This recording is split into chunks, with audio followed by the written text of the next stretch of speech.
क्या आप भी देश और दुनिया की खबरों से रह जाते हैं बेखबर?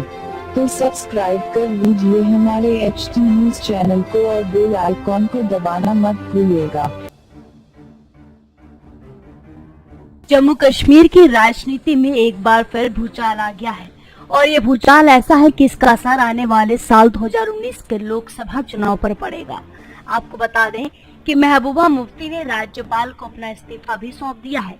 बीजेपी नेता राम माधव ने आज प्रेस कॉन्फ्रेंस कर इस बात का ऐलान किया है, जिसके बाद से राजनीतिक गलियारों में सियासत गर्मा गई। कभी एक वक्त हुआ करता था कि दोनों ही पार्टी एक दूसरे को राष्ट्रहित करती थी, तो वहीं आज ये वक्त ऐसा बदल गया कि दोनों एक दूसरे को राष्ट्र विरोधी बता रही हैं।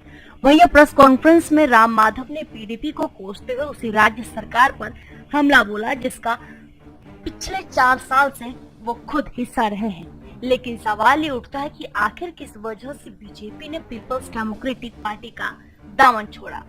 तो आइए आपको बताते हैं वो अहम मुद्दे। सबसे पहले कठुआ कांड, वहीं पत्थरबाजी पर सख्ती नहीं, सेना में ऑपरेशन पर मतभेद, ऑपरेशन ऑल आउट में पीडीपी का सहयोग नहीं, तो वहीं साल 2019 में पीडीपी के साथ गठबंधन से बीजेपी को खतरा और रमजान पर फायरिंग विवाद। ये वो अहम मुद्दे हैं जिसके चलते बीजेपी ने अपना रास्ता अलग कर लिया।